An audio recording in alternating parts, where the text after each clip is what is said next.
chamar o pastor Diego, que vai estar ministrando a palavra do Senhor.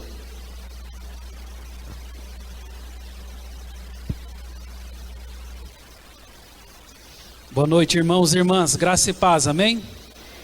Glória a Deus. Quero convidar você a abrir a sua Bíblia em Gênesis capítulo 4.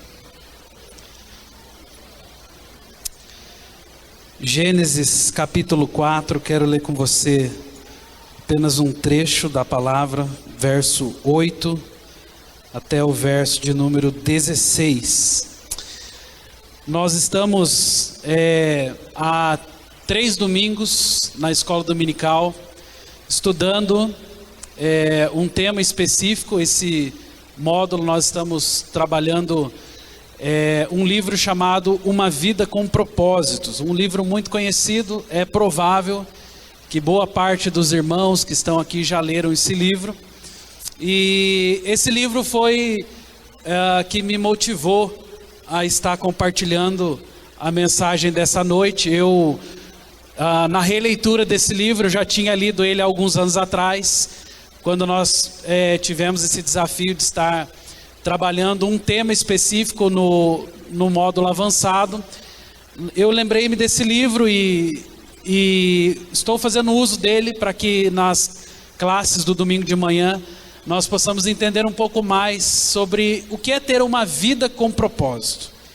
E eu particularmente me surpreendi, porque embora eu já tivesse lido esse livro há um bom tempo, eu recomecei a lê-lo, né, e estou me surpreendendo a cada dia com tantas informações da palavra de Deus, tantas sugestões que sempre nos ajudam a estar mais perto de Deus e a entender a vontade dele para a nossa vida. Foi aí que, com base em um versículo específico da leitura, eu senti o desejo de aprofundar um pouco mais e compartilhar com os irmãos algo sobre esse livro. E a pergunta, aliás, o trechinho do qual eu destaquei está nessa breve história de Gênesis capítulo 4, quando fala sobre os 2 irmãos Caim e Abel. Se você está comigo aí, a partir do verso 8, a palavra fala assim: disse Caim a Abel, seu irmão: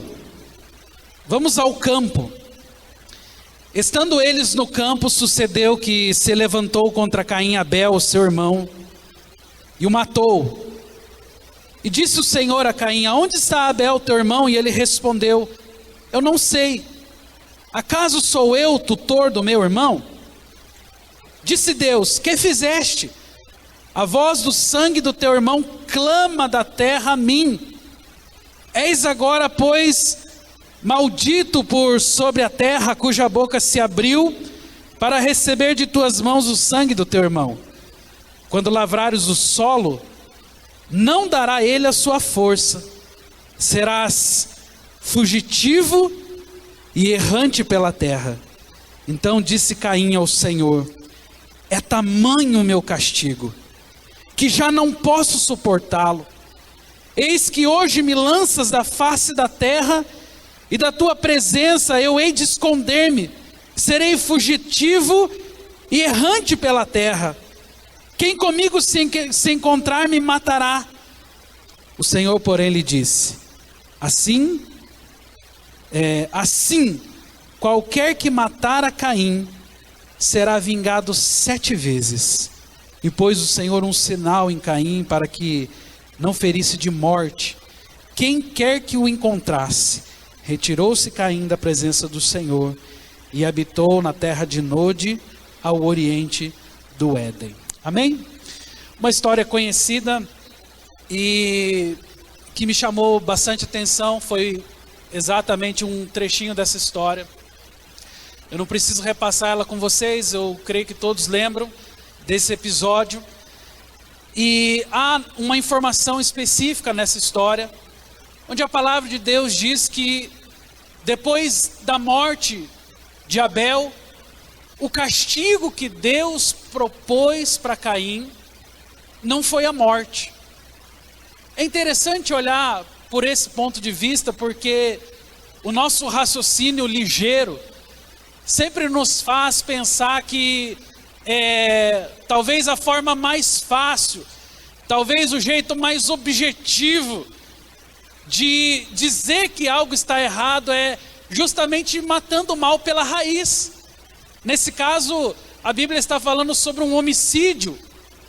E em tempos onde o que determinava a relação humana era exatamente essa capacidade, muitas vezes, de subjugar um ao outro, talvez seria muito mais fácil pela parte de Deus resolver essa história de uma vez, matando logo Caim.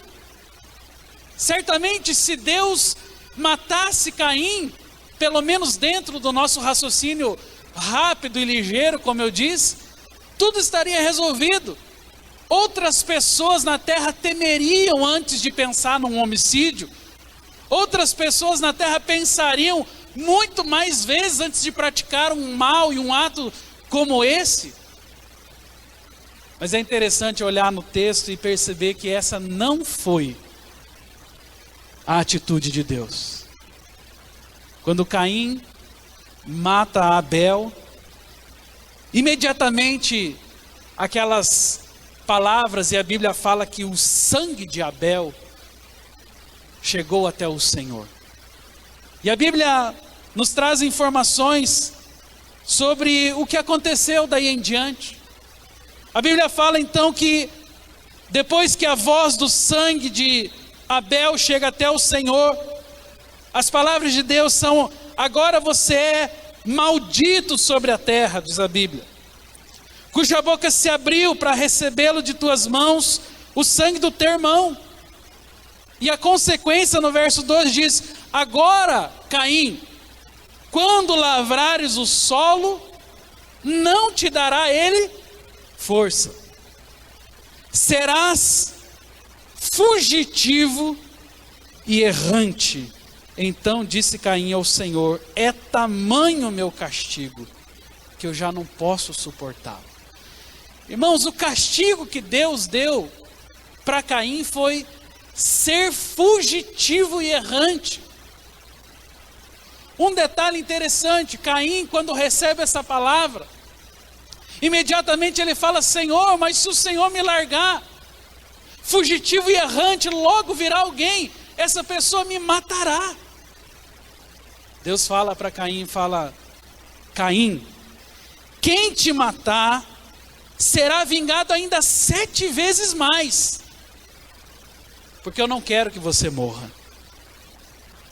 A ideia do castigo de Deus para Caim foi um dos piores castigos que o ser humano pode receber, até muito pior do que a morte. É andar errante por esse mundo, é andar sem saber o que fazer. A princípio você pode olhar e falar assim: puxa, mas que punição suave. Puxa, mas como Deus foi misericordioso com Caim, porque afinal de contas, diante do que ele fez, já que ele matou, deveria ser morto. Não, a Bíblia fala que Deus naquela ocasião declarou: você será errante pelo mundo. E eu defino errante até com base naquilo que eu li nesse livro que comentei no início. Errante é um indivíduo, é uma pessoa sem propósito definido. É alguém que está vivendo, mas ele está simplesmente vivendo. É alguém que não tem objetivos claros. O errante é uma pessoa que não consegue compreender a vontade de Deus. É alguém cuja vida é castigada não pela dor, não apenas pelo sofrimento, não apenas pela crise, mas alguém cuja vida é castigada por falta de propósito. A pessoa não sabe para onde vai, não sabe o que está fazendo nessa terra, ela não tem ideia do que é que pode, de fato, dar uma direção para a sua vida. e ela vive assim, errante. Ela vai vivendo de qualquer jeito, como muitas vezes costumamos dizer, estou aí vivendo um dia após o outro, ou como muitas vezes também costumamos ouvir das pessoas, irmão, como é que está? E como é que estão as coisas na sua casa, na sua vida? Ah, pastor, estou empurrando. Você já ouviu essa expressão? É gente que está empurrando a vida, e a vida toda fica empurrando. Ela não consegue entender a vontade de Deus para a sua história. Uma vida com propósitos trata exatamente disso. Eu e você precisamos nos livrar desse risco chamado viver errante por essa terra. Eu e você precisamos eliminar a hipótese de viver uma vida vagando, empurrando com a barriga uma vida de qualquer jeito. Eu e você somos pessoas que professamos uma fé, que temos um Deus vivo. Nós conhecemos o poder do nosso Deus, portanto, seria estranho demais viver uma vida sem rumo, viver uma vida sem propósito. E quando começamos então, ali no domingo de manhã, a pensar sobre o que é ter uma jornada com propósito, uma das primeiras perguntas que nos veio foi: por que estou na terra? E essa é uma pergunta importante para talvez nesse momento prosseguirmos com esse sermão. Você saberia definir por que é que você está na terra? Por alguns segundos você pode pensar aí, enquanto estou falando, você consegue entender a tua importância nessa terra? Você consegue entender o propósito, o objetivo de você estar nessa terra, e não simplesmente de estar nessa terra, mas de estar fazendo o que você está fazendo, de estar, por exemplo, hoje, em uma ocasião como esta, cultuando ao teu Senhor, próximo de pessoas que também adoram a Deus. Você sabe por que de tudo isso? É interessante perceber que grande parte das pessoas não tem sequer noção do que é que estão fazendo nessa terra. E essa é uma pergunta muitas vezes delicada, né? O próprio autor do livro, ele fala que a expectativa de vida de uma pessoa na terra é de cerca de 28 mil dias. Né? O Salmo 90, você lembra do Salmo 90? A Bíblia fala que os anos da vida de um homem, eles podem subir a 70 a 80. O que passar disso é canseiro e enfado. Certamente, o cálculo dos dias da vida aqui deve estar aí entre os 70 e no máximo 100 anos. Isso quer dizer que todos nós, né, pelo menos temos uma expectativa de viver esses 28 ou 30 mil dias, né? Seriam, sem dúvida nenhuma, dias para nós ficarmos contando por toda uma história. Agora a pergunta seria exatamente o seguinte: desses tantos dias que nós temos da nossa história, desses tantos anos, seja 70, seja 80, seja 90, seja 100 anos, quanto desse tempo nós passamos preocupados com o propósito? Quanto do tempo da nossa vida nós gastamos para calcular o todo?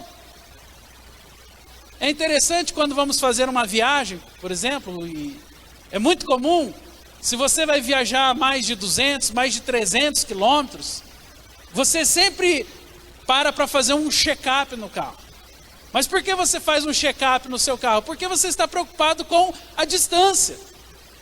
Muito provavelmente, quando andamos só na cidade, quando estamos aqui por perto, pela região, não estamos preocupados se vai quebrar, se tem estepe, se tem óleo suficiente. Às vezes, ficamos esperando o painel eletrônico apenas nos comunicar. Mas quando temos uma viagem longa, aí sim paramos para pensar: será que o carro tem estepe? Será que está tudo certinho? Mas por quê? Porque é uma longa viagem. A vida, meus irmãos, pode ser sim que por uma fatalidade ela seja uma viagem curta. Mas na maioria dos nossos casos, e principalmente nós que estamos aqui, a vida tende a ser uma longa jornada. Pergunto para mim primeiro e para você também, quanto do nosso tempo nós gastamos nos preparando para essa longa viagem? Na Bíblia, nós temos informações como, por exemplo, Noé, ele foi transformado por 40 dias de chuva. Quando Deus quis fazer algo na história e usou a vida de Noé, a Bíblia fala que Noé fica recluso 40 dias. 40 dias ele fica dentro daquela arca. 40 dias ele pensa sobre a sua história. 40 dias ele pensa a sua vida. Moisés, a Bíblia fala que ele foi transformado 40 dias no Sinai. Ao longo de 40 dias está lá Moisés, ouvindo a Deus, sabendo qual é a necessidade para a sua história, tentando entender qual era o objetivo dele nessa terra, o que é que eu preciso fazer. Os espias foram transformados também por 40 dias que ficaram no deserto. Davi foi transformado pelo desafio de Golias, que ficou por 40 dias proferindo tantas injúrias contra o povo de Deus.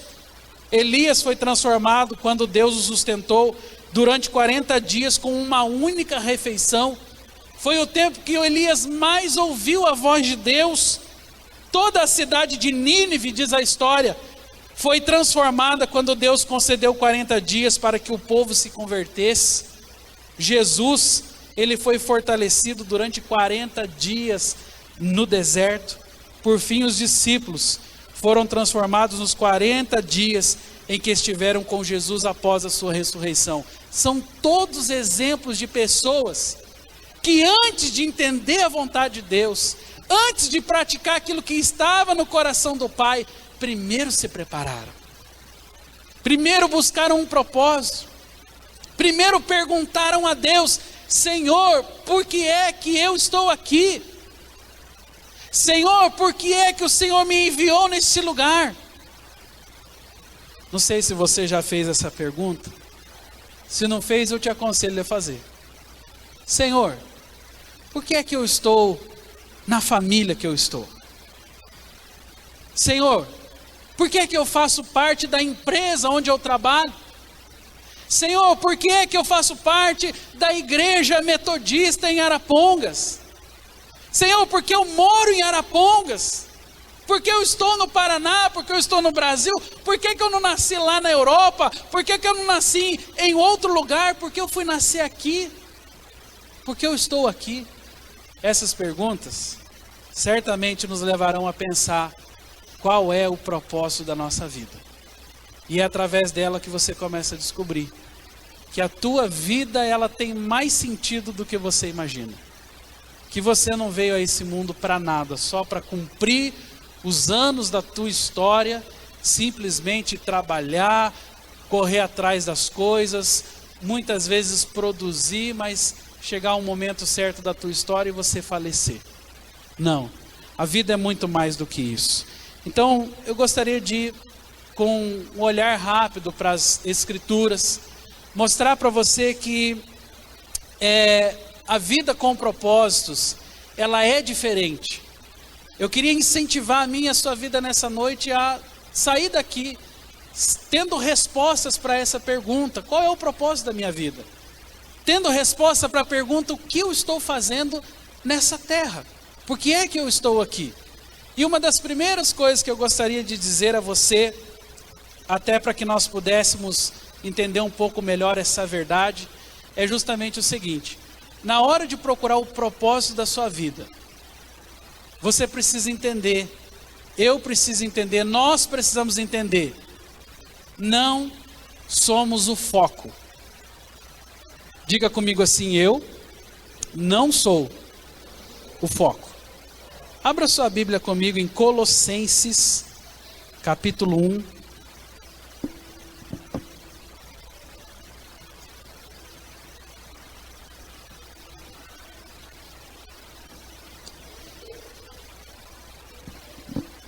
Colossenses, capítulo 1. A Bíblia diz assim, lá no verso 16: pois por meio dele, Deus criou tudo, no céu, na terra, tanto o que se vê como o que se não vê, inclusive todos os poderes espirituais, as forças, os governos e as autoridades. Por meio dele e para ele, Deus criou todo o universo. Diga comigo assim: por meio dele e para ele, Deus criou todo o universo. Olha que informação interessante. A Bíblia, ela nos diz que é por meio dele, que é para ele, que tudo foi criado. Nós costumamos muitas vezes olhar para a questão do propósito, né? E muitas vezes queremos entender o propósito por um ponto de vista equivocado. Porque achamos que entender os propósitos de Deus é entender a minha realização pessoal. Entender os propósitos de Deus é, muitas vezes, conquistar a minha felicidade nessa terra.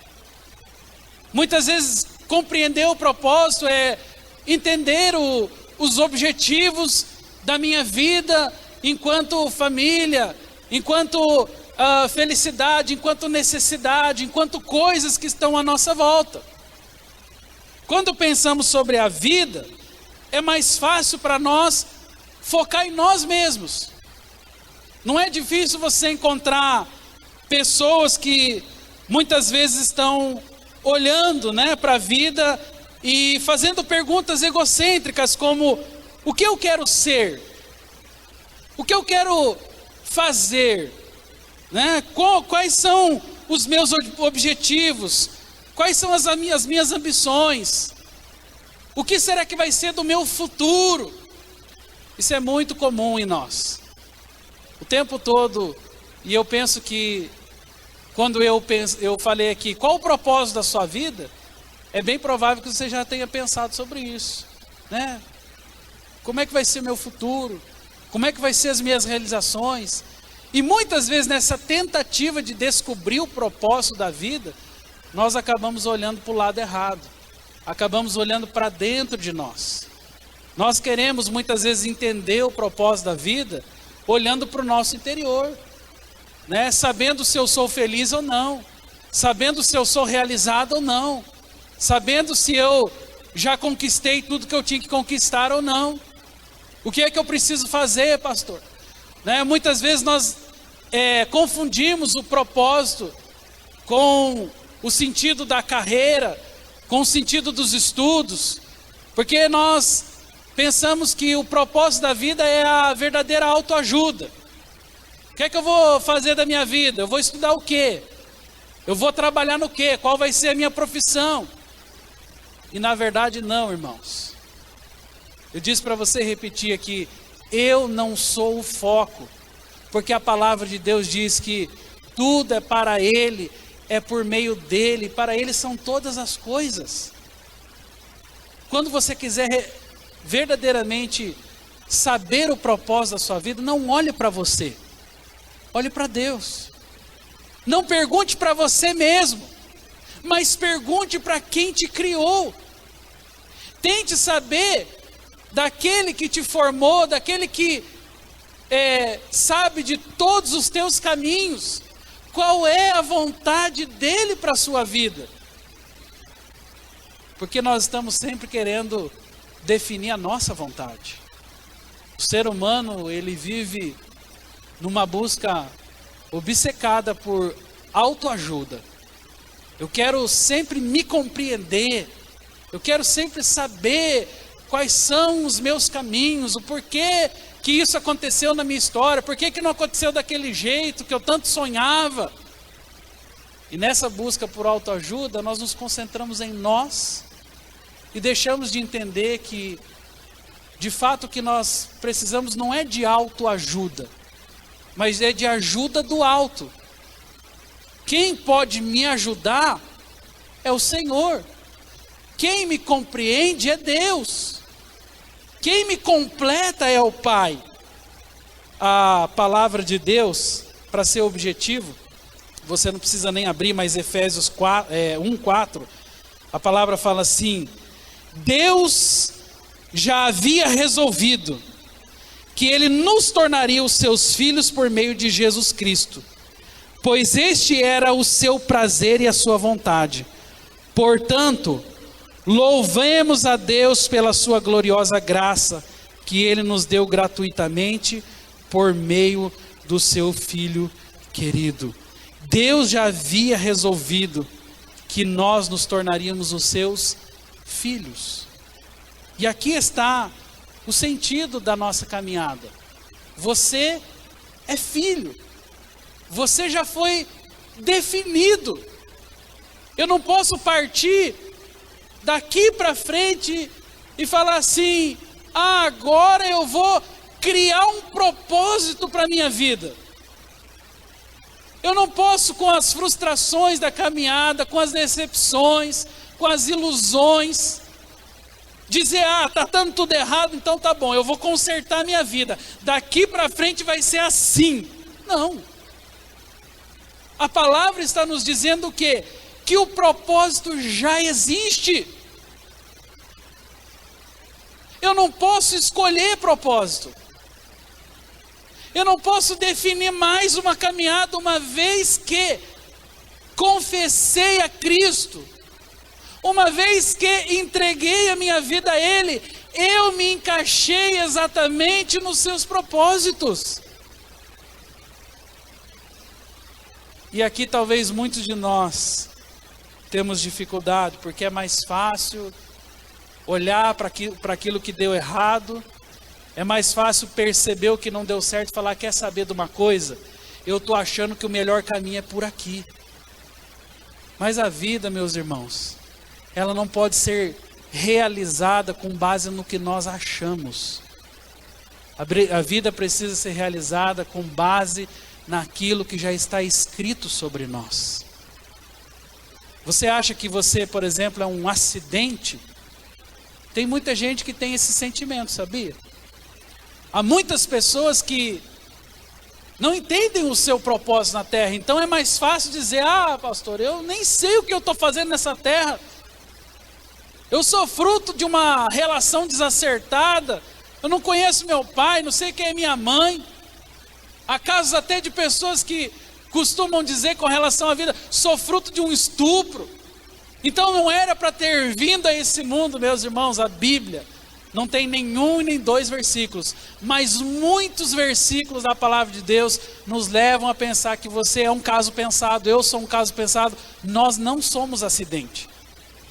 E é por isso que tem propósito. É por isso que já tem algo sobre a nossa vida do qual muitas vezes nos negamos a entender, mas é verdadeiro. Efésios mesmo, a palavra fala assim, antes da criação do mundo, Deus já havia nos escolhido para sermos dele, por meio da nossa união com Cristo, a fim de pertencermos somente a Deus e nos apresentarmos diante dele sem culpa, por causa do seu amor por nós, antes da criação do mundo. Ele já tinha nos escolhido. Jeremias, a Bíblia fala um tão conhecido versículo, foi um dos primeiros que eu decorei da palavra de Deus. Fala que nós não tínhamos forma ainda no ventre das nossas mães. Ele já nos conhecia e nos chamava pelo nome. E você vem me dizer que a tua vida não tem propósito? E você vai insistir em fazer do teu jeito, quando na verdade já tem um jeito preparado? Irmãos, a sabedoria da palavra, ela nos leva a pensar que a persistência na ignorância nos levará a uma vida frustrada, a uma vida de decepções. Por isso você encontra tantas pessoas como Caim no mundo hoje. O meu irmão, o que você está fazendo? Não sei. Estou andando errante pelo mundo. Porque não tem motivação para viver. Porque a somatória das decepções, porque a falta de entendimento e às vezes até a preguiça de saber qual é a verdadeira vontade de Deus para a sua vida, o fez preferir a ignorância. E isso tem consequências tão sérias, meus irmãos, porque muitas pessoas estão, nos dias de hoje, sendo dirigidas por sentimentos. Muitas pessoas hoje têm como guia da sua caminhada coisas tão fatais. Eu gostaria de mostrar algumas delas para vocês. Isso são informações que eu encontrei no livro também. O autor ele fala que muitas pessoas, por exemplo, são dirigidas pela culpa. A culpa é o guia da sua história. É interessante percebermos que todos nós somos produto do passado, mas nós não precisamos ser prisioneiros do passado. É possível que lá no passado algo tenha acontecido. Uma pessoa errante pelo mundo, uma pessoa sem propósito, é uma pessoa dirigida muitas vezes por essa culpa devastadora. É aquela lembrança, é aquela consciência terrível do erro, é aquela sensação de julgamento. Então, ela vai definir toda a sua história com base naquilo que aconteceu.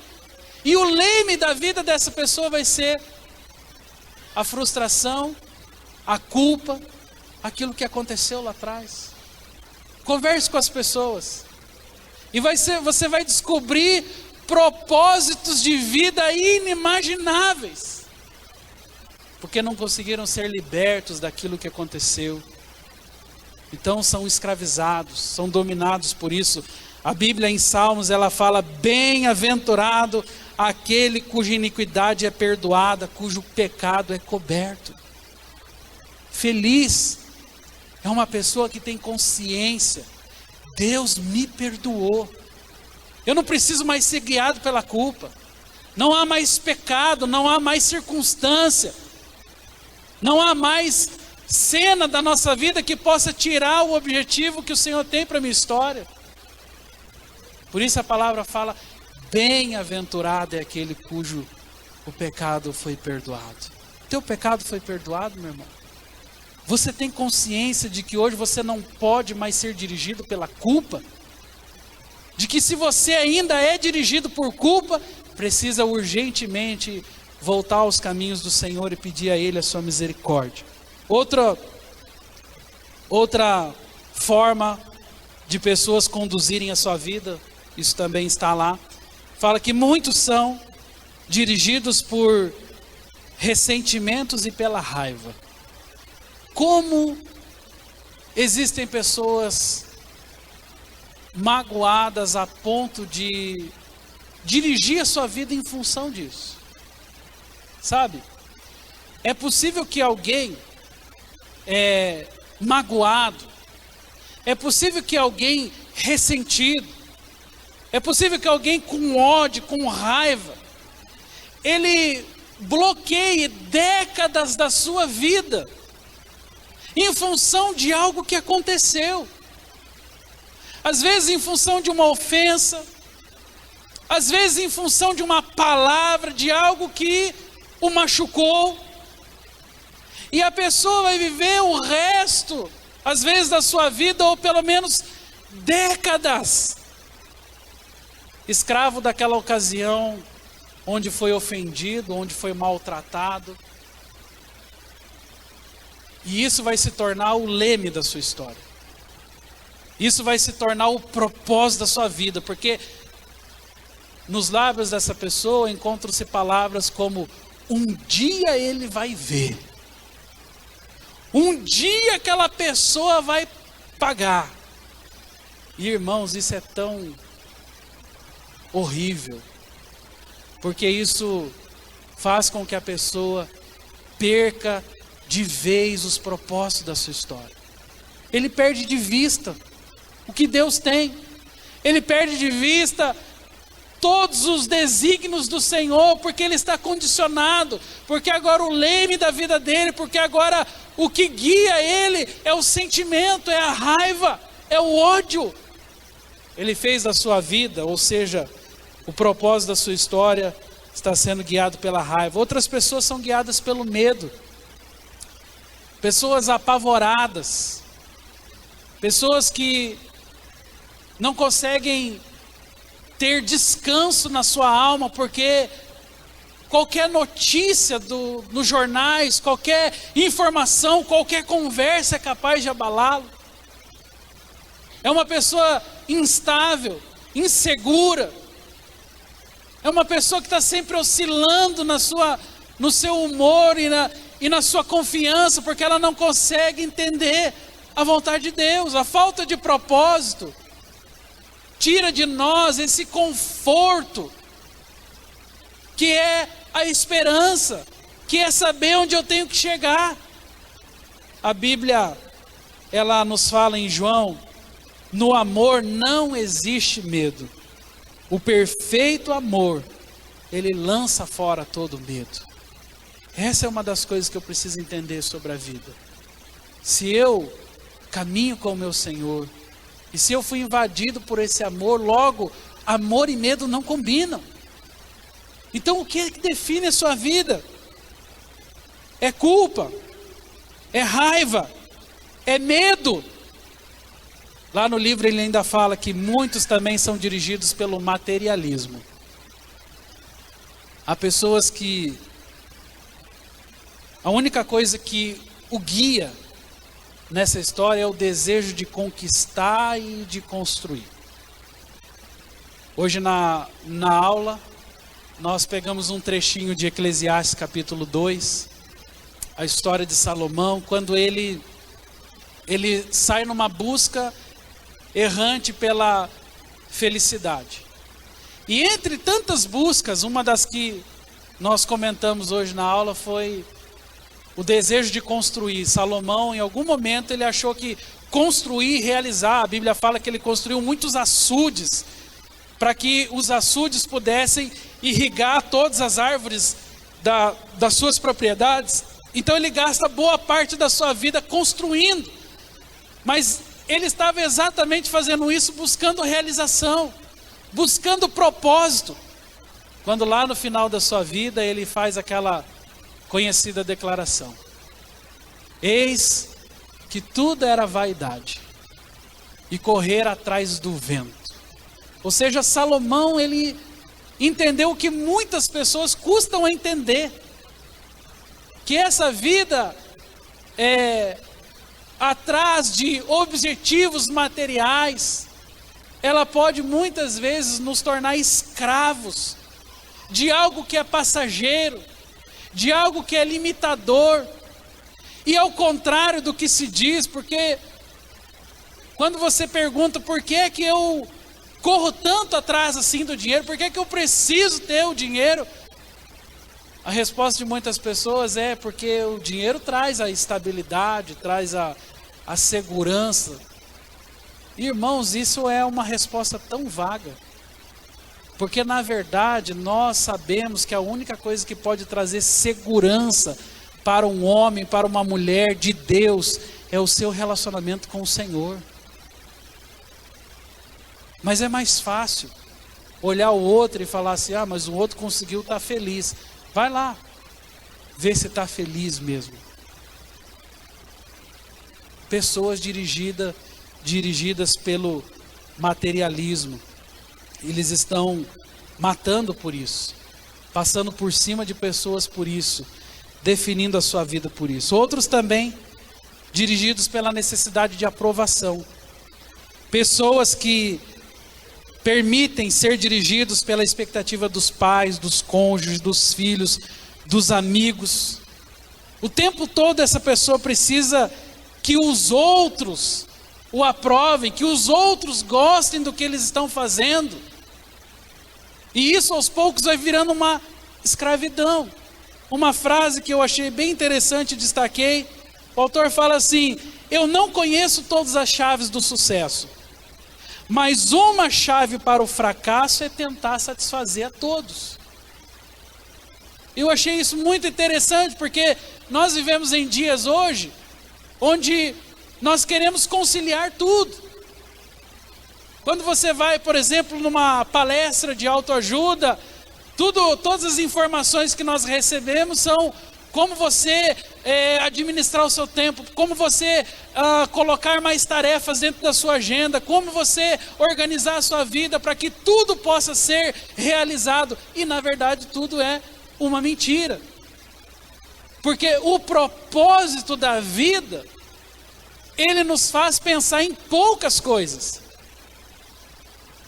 As palavras de Jesus para Marta, quando ela vem provocar sua irmã Maria, foram: Marta, Marta, andas inquieta, te preocupas com muitas coisas. Jesus fala para ela assim: porém pouca coisa é necessária. Maria escolheu a boa parte. A nossa tarefa aqui, irmãos, não é ajudar você a colocar mais coisas na sua agenda, não. Não é ajudar você a conciliar tudo, a fazer tudo, a arrumar mais tarefas. Pelo contrário, nós estamos aqui tentando incentivar as nossas vidas a fazer menos, mas fazer com propósito, a nos focarmos nos objetivos, a olharmos para aquilo que Deus realmente nos chamou a fazer. E eu digo isso para vocês, partindo de mim mesmo. Como é difícil nos concentrarmos no propósito verdadeiro do Senhor para as nossas vidas. Enquanto você abre a sua Bíblia em Filipenses, nós vamos encerrar aqui. Quero já convidar o Ministério de Louvor para vir para o altar. Eu gostaria de ler um último ponto com você. Filipenses, lá no capítulo 3 e no verso de número 13.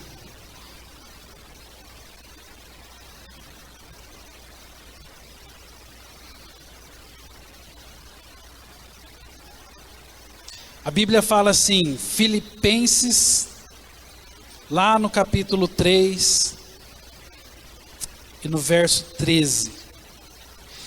Irmãos, quanto a mim, não julgo havê-lo alcançado, mas uma coisa faço, esquecendo-me das coisas que para trás ficam e avançando para as que diante de mim estão. Vou ler de novo. Irmãos, quanto a mim, não julgo havê-lo alcançado, mas uma coisa faço, esquecendo-me das coisas que para trás ficam, avanço para as que diante de mim estão. Diga comigo assim: esquecendo das coisas que para trás ficam, avanço para as que diante de mim estão. O apóstolo Paulo, ele, nesse trechinho da palavra, ele nos dá aqui uma direção muito clara. Nada, irmãos, nada é mais poderoso, nada é mais fortalecedor do que uma vida direcionada. Você sabe muito bem que o apóstolo Paulo foi o responsável por chacoalhar o Império Romano. O apóstolo Paulo foi o responsável por plantar tantas e tantas igrejas e por fazer o nome do Senhor tão evidente nos seus dias. E muitas vezes olhamos para ele e pensamos: como ele consegue? A resposta é fácil, irmãos. Era alguém que tinha foco, é alguém que sabia onde queria chegar, era alguém que as suas próprias palavras testificam: avançando, eu esqueço das coisas que para trás ficam e vou cumprir o propósito de Deus. É por isso que muitas pessoas hoje amarraram a sua vida no pé de uma árvore, não conseguem se desenvolver, não conseguem crescer, não conseguem avançar, porque até hoje não descobriram como é poderoso ter uma vida direcionada, como é fortalecedor, como faz de mim e de você uma pessoa diferente quando tenho foco, quando tenho propósito, quando eu sei para que estou nessa terra. E que desafio é, irmãos, você conservar isso, porque no nosso dia a dia, são tantas atividades, não é verdade? No nosso dia a dia são tantas coisas para fazer, é tão fácil você perder o foco hoje, é tão fácil você perder o propósito, e muitos de nós às vezes estamos deixando de impactar a nossa família, deixando de impactar a nossa geração, porque estamos envolvidos com muitas atividades, e nós precisamos entender isso. Existe uma diferença entre atividade e produtividade. Tem gente que está trabalhando, mas não está cumprindo o propósito. Tem gente que está o tempo todo envolvido com atividades, mas não tem nada definido na sua história, na sua vida, não está produzindo. É por isso que muitas vezes um trabalho se torna maçante, é por isso que muitas vezes um relacionamento se torna intrigante, é por isso que muitas vezes viramos escravos das nossas atividades, porque não existe propósito. Quando você entende o propósito da família, por exemplo, você fica muito mais capacitado para suportar as crises. Quando você entende o propósito da igreja, você fica muito mais flexível no relacionamento com o seu irmão, porque afinal de contas tudo é para ele, tudo é por meio dele, para ele são todas as coisas. Quando nós entendemos o propósito de uma vida em Deus, é muito mais fácil, irmãos, fazer qualquer coisa. Por isso eu pergunto para você hoje, você conhece o propósito de Deus para a tua vida? Você sabe o que Deus propôs para a tua história? No último dia, pesarão sobre nós duas perguntas, e essas perguntas definirão a nossa história, a nossa caminhada. Primeira pergunta: o que é que você fez com esse Jesus que você recebeu? Você recebeu Jesus, Jesus está vivo dentro de você. O que eu fiz com Ele? O que nós fizemos com Ele? Isso determinará onde é que eu vou passar a eternidade. A outra pergunta: o que é que eu fiz com aquilo que Ele me deu? E isso determinará o que eu vou fazer na eternidade. Porque todos nós teremos uma atribuição na eternidade, mas o que eu faço hoje determina o que eu farei na eternidade. O que eu fiz com o Jesus que mora em mim hoje determinará onde vou passar a minha eternidade. E embora essas perguntas pareçam ser um pouco complexas, irmãos, elas são simples a ponto de definir a nossa vida. Por isso meu apelo no final desse culto, já estamos encerrando, é perguntar para você: como você define o propósito da sua vida? Você sabe o que você está fazendo nessa terra? Você sabe quão importante é você viver os propósitos de Deus? Se você não sabe, meu irmão, procure as Escrituras, procure ouvir a voz do teu Deus, e eu tenho certeza que Ele vai ministrar com clareza. Deus, Ele não dá direções às cegas, pelo contrário, a palavra dele é muito clara, e quando você lê, você entende. Precisamos apenas nos levantar, praticar e entender o princípio que eu mais gostaria de frisar nessa noite para você. Como é fortalecedor você ter uma vida direcionada. Como você fica bem quando você sabe para onde você está indo e quais são os teus propósitos para essa vida. Eu queria te convidar a ficar em pé e nós vamos ter uma palavra de oração.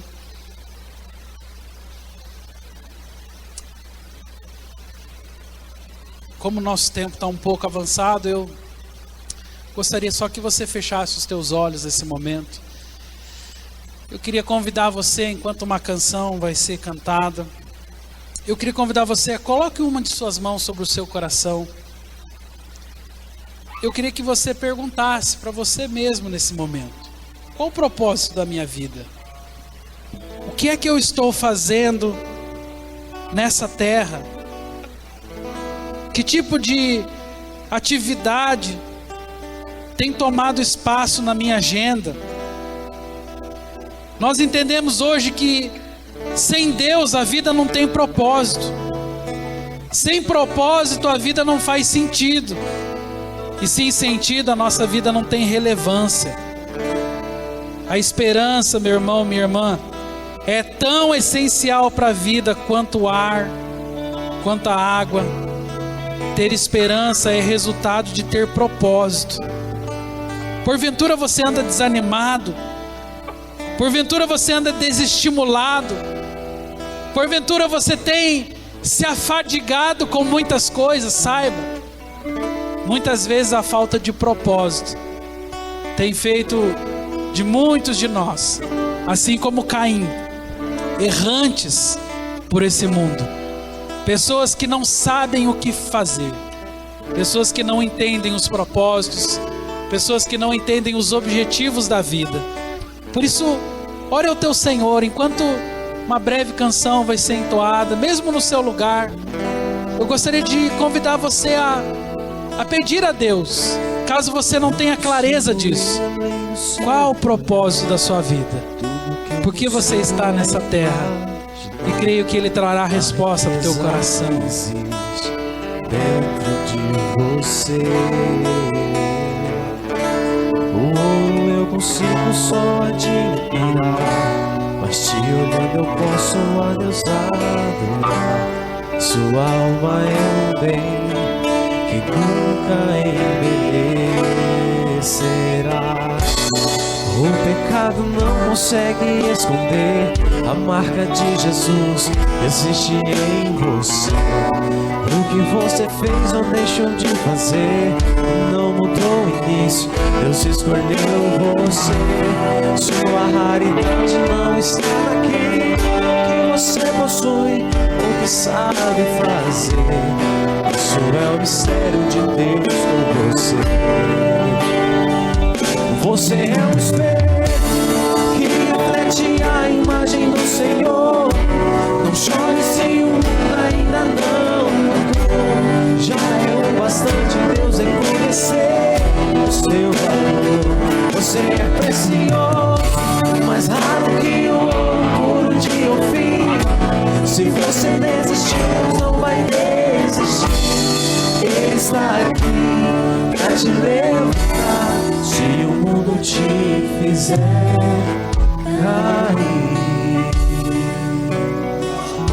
Pai, nós nesse momento consagramos o nosso coração, a nossa vida mais uma vez no teu altar. Nosso desejo, Senhor, é que nessa noite, mesmo com uma explicação tão rápida e muitas vezes até falha, nós não entendamos, ó Pai, todos os propósitos do Senhor para a nossa vida.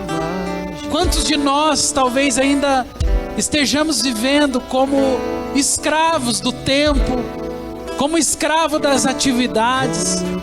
Quantos de nós ainda temos, ó Pai, uma agenda tão comprometida, de forma que tudo que nós temos na nossa vida se resume a atividades, mas é muito pouca produção. Quantos de nós às vezes estamos, Pai, trabalhando sem propósito, caminhando em família sem propósito, se relacionando sem propósito, e o que muitas vezes é até pior, quantos de nós estamos vindo à igreja sem propósito? Estamos aqui, Senhor, mas muitas vezes nos omitimos em saber o que o Senhor tem para nós.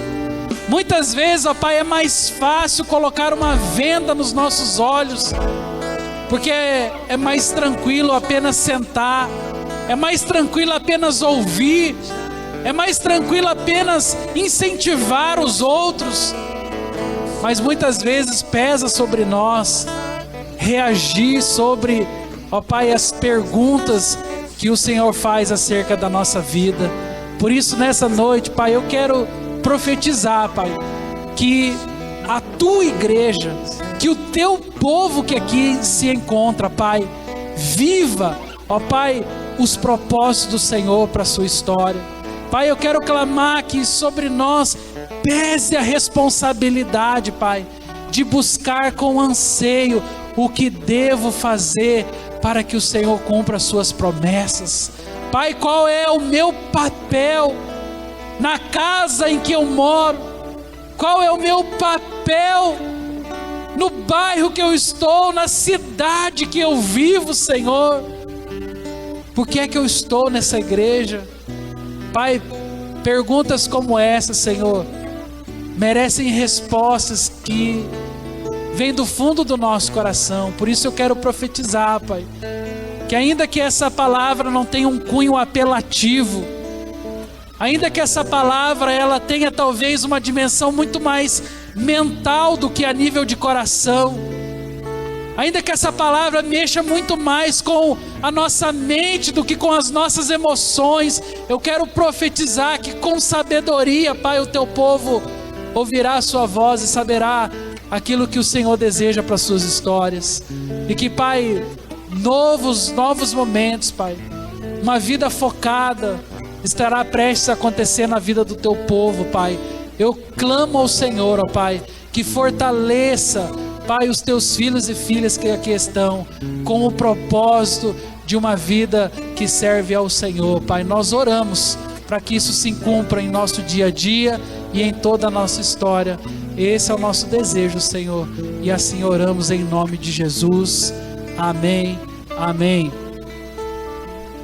Fica onde você está. Eu quero encerrar o culto impetrando a bênção e pedindo a você que o amor infinito de Jeová o Pai, que a graça redentora de Jesus Cristo Filho, que a companhia e o consolo do Espírito Santo dê sentido e propósito a cada um de nós. Guarde você, em especial a tua casa e todo o povo de Deus, hoje e para todo o sempre. Amém. Vai na bênção, vai na paz. Deus te abençoe.